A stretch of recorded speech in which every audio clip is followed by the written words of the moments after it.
walls of Fort Tarsus to explore the unknown and protect humanity. Let's join 2 players as they head out on an expedition. Hey, Paul. You ready to go? I'm just grabbing some supplies. Just about ready. What are you going to use today? I decided to go with the Colossus. I'm going to use my Ranger. Try out some new upgrades.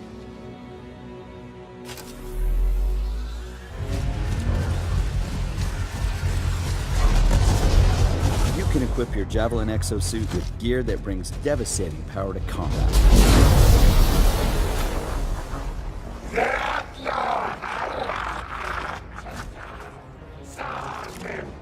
Oh, there are a lot of scars down there. Oh, the scars have a heavy. I have time to use that mortar. Yeah,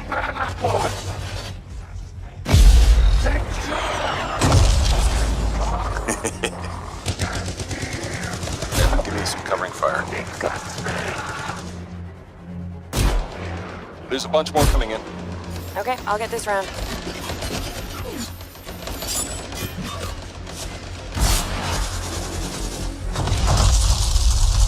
Thanks. Oh, come on. Be something good. Oh, yes! Jer's Wrath. Oh, nice. Face, and instead we'll just show you this new outfit that we got, complete with this red bandana and white hat, so we look kind of badass. Alright, so now the next stop is the saloon. All of the towns have saloons, which are the hubs for social activity in Wild West Online. You can buy drinks, talk to NPCs to get quests, gamble against the house, brawl against other players, and take part in other recreational activities. So we're going to look around in this saloon a little, and we're going to head out back here, check out where there's the card games, so you can play in this saloon, poker or roulette. There'll be different games in different saloons. Now, almost all open... Oh, there's a third guy. All right, so Mike, we're going to go left. We're going to go around here. We're going to flank him. So you take the left flank. I'm going to take the right flank. Sounds good. You come around, and we're going to crossfire them. So the first thing I'm going to do is sneak up on this guy right here, and I'm going to shoot him through his tent, and he is going to be a sad camper. When the time is right, we are going to say bye-bye. Now I'm going to sneak around here. And got him! Oh, Mike took down Davenport. Oh, crap! Shit. Our guy Sapient just shot Mike, so now it's just me. Bastard. Son of a bitch. There you are. Alright, got him. Alright, so I got the bounty. I lost Mike, but I got Sapient, and I got our bounty. It's being run and commented by Live, Motor Nation's #1 sponsor and event organizer. So this is where your story begins. Your goal? To become the greatest champion of all motorsports.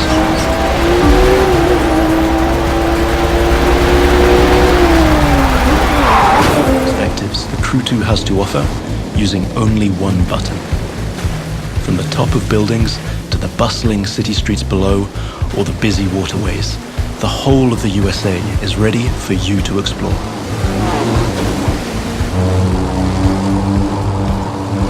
Now you might have noticed I keep scoring points here. That's what we call dynamic freestyle. Every stunt and feat achieved anywhere in the open world will contribute to your overall progression in the game. Doing aerobatics tricks, car and bike stunts, or just speeding up on your boat, literally anything you can show off will get you closer to becoming a renowned champion of Motor Nation. Now it's time Got the one I want. Fishing. So yeah, so like this is a good example. Here's an outpost, and if you played Far Cry 3 or Far Cry 4, you know this, and in Primal you know this very well, the sort of the situation that you're in. But we've kind of made it so it's very much alive. And then what's really nice about this is that you're going to be able to go in and have the play style you want. So there's opportunities. Whenever we build an outpost or we build elements of the game, we really think about freedom, opportunity, and surprise. Right? The freedom to be able to attack this outpost the way you want. All kinds of opportunities, different guns, different weapons, different ways of aggressing the situation. And then the surprise that it may not always go the way you think, and we'll just see as it happens. That is literally every time I try and play something stealthy or strategically, it always goes to hell immediately. Immediately. Yeah, but he's doing pretty well here so far. Taking him out one nice shot. Oh, is this a silenced weapon? Yes, so they don't know. Yes. Little do they know that they are under attack. Correct. Oh, you know what? I remember what I was going to ask you is, does our protagonist have like a name identity? Is it a kind of a nameless protagonist? Well, how have you guys what we've been approached trying to do storytelling? is moving towards something that's really lean, right? What I don't like is when I'm playing a game and the game doesn't communicate what my emotions are or my feelings are. So in this case, we've got. I'm just watching. Brutal. Sorry. Brutal. Just watching it happen. What we've got is a player character that's super lean. So you have an occupation, but from the standpoint of who you are, it's who you pick. Right. Absolutely. All right, so now they know. Now things are escalating. Now it's on. Escalating quickly. Yep. Tension's rising. I don't know if in this footage we're going to see our protagonist. Just to give you a feeling of scale, that ship is about 20 meters long, and the other one, the mother ship, is about 400 meters long. I'm going to go close to it so that you can see the size.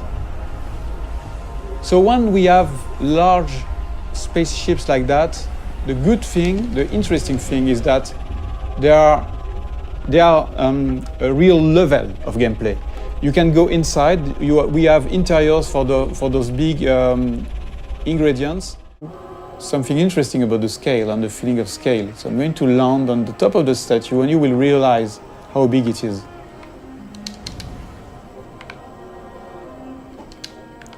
So here we have a wonderful vista.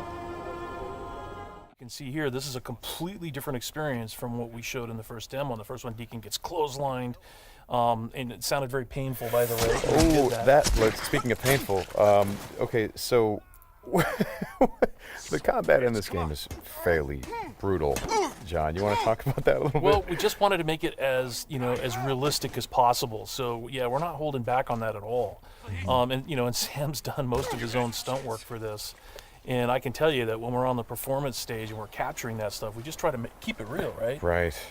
Well, right. There was sort of a decision made at some point. What I've been on the project for 2 or 3 years now. Yeah, I think 3 years. And so early on, I think there was a more. What were we? It was more Kurt Russell and sort of a two-fisted thing, and then it turned into, hey, let's take this quite seriously. And what that required is a lot more. Taking this combat stuff and showing the horror of the violence that happens.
Last truck, get in.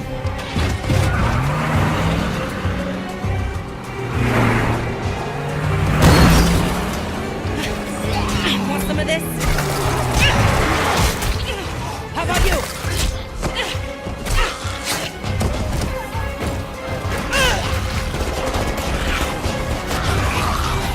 How will you decide who belongs? Thanks. I owe you.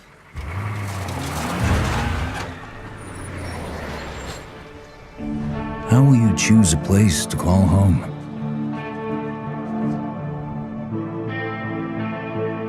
How will you build it?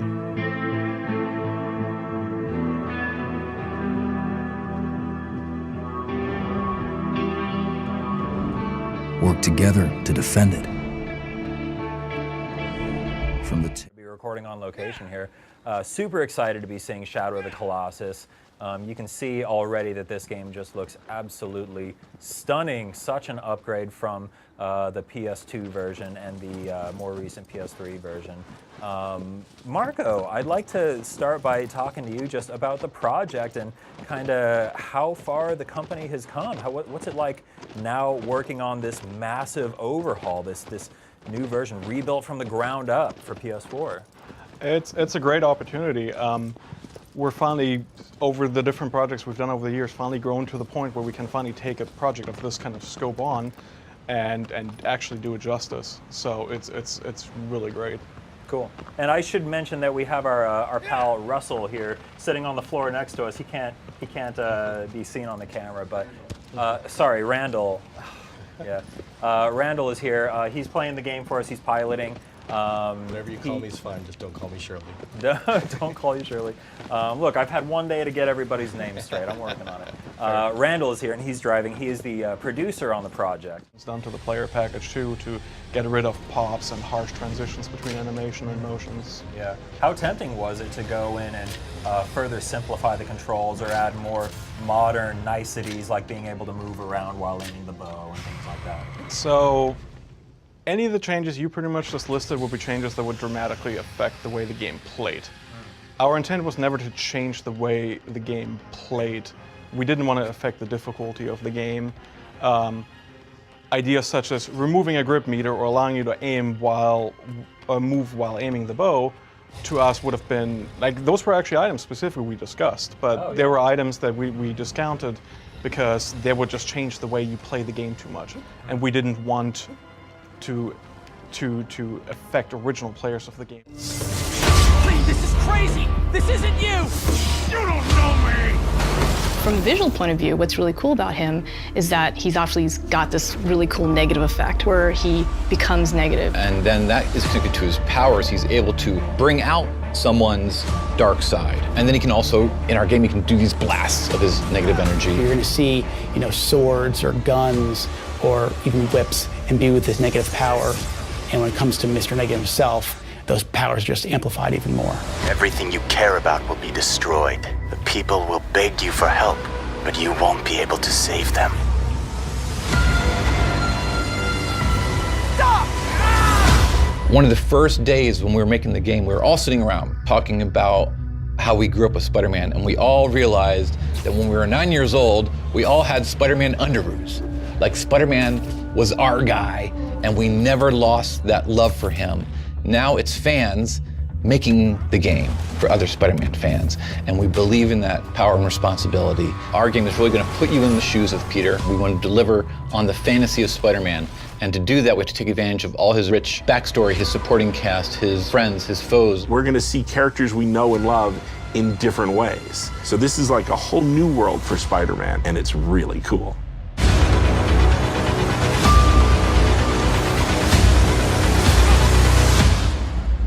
Chased us over the mountains. We'll need an extra gun. This place ain't no such thing as civilized.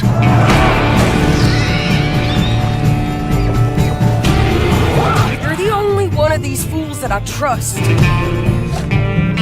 Where's our money?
Searching for more targets on the horizon, our sloop of war spots a rival pirate ship further inland.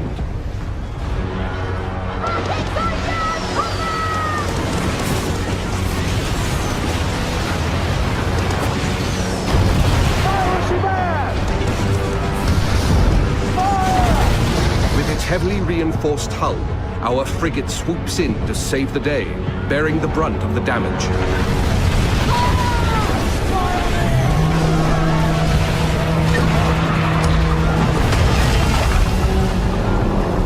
Another day, another victim!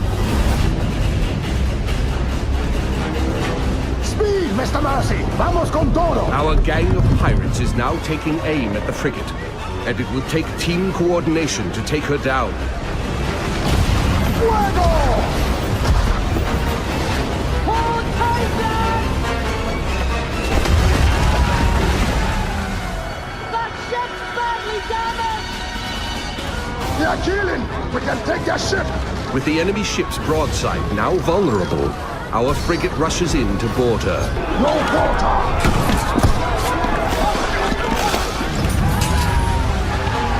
Taste of blackened silver. Fancy snorting some fish piss?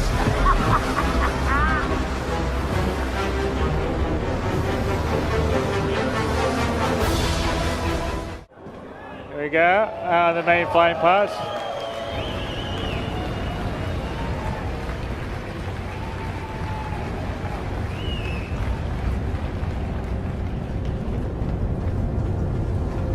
So, very Blade Runner-esque we got going. So there's a sense of wildlife. Some could be hostile, some could be passive. But we essentially want to make these planets living places that feel visceral, that have their own identity. When you go to ArcCorp or you go to Hurston, they feel totally different. They match with the sort of story and the history and the lore, and they feel tactile. They feel like a place that you could visit, a place that you could go and tell stories of, and take pictures of, or share with your friends. So someone's conveniently left us a Knox. So you can use that to get a bit closer into the city.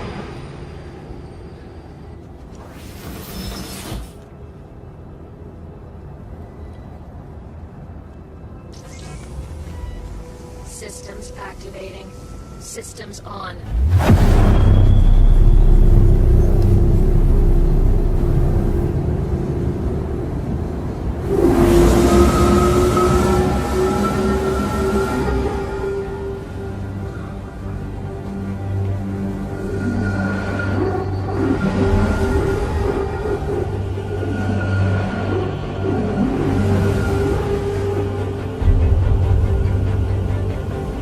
So you sort of can see the city stuff that seemed quite small as we flew over it. We're down on the ground and it's pretty huge. Oh, all right, let's see if...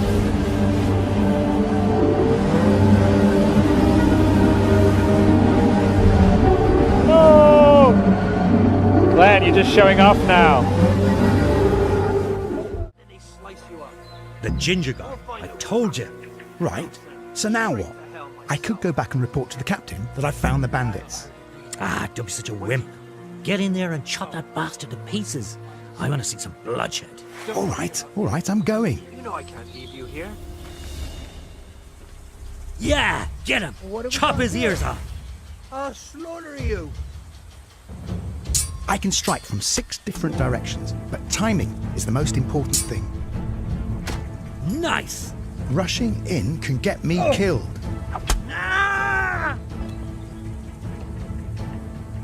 With timed blocks, I can outsmart the opponent and wear him down. What are you waiting for? Finish him off. Don't worry, I got him. Put him out of his misery. That's more like it. About time. I didn't think you had it in you. So what about your wounded mate? Skewer him too. He's half dead anyway. Nah, I might still get something out of him. I doubt it. I'm fucking dying here. Nobody can match me with iron in their hands, and some damn peasant kills me. Dagger covered in horse shit. See? I told you. Or I could go and report to the captain what I found out. To hell with that, it's a waste of time. It's the roaming remains of those raiders who came before you, cut short in pursuit of their own legends.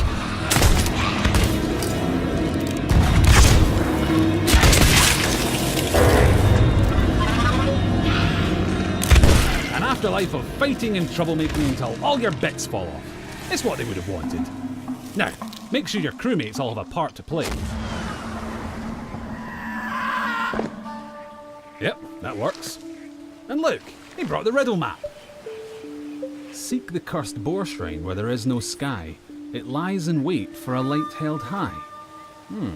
Right, well that's got to be around here somewhere. But light work. Little lantern joke there. You're welcome. Anyway, step 11 paces northwest through the gloom. Dig my chest from its tomb. And with that, we're one step closer to payday.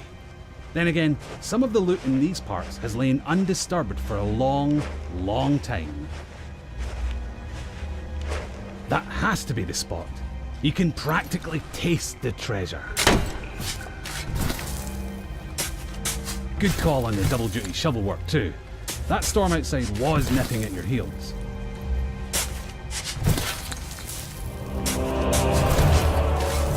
Ah, very nice. Of course, the trouble with treasure, as a rule, is that the owners really like to hang on to it. If you've got your hands full, it's up to your crew to watch your back.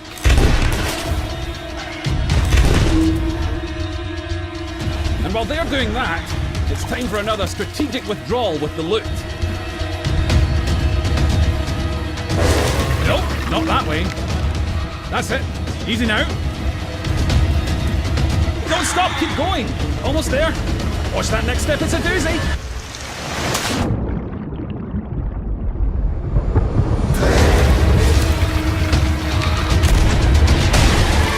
Now that's a rescue.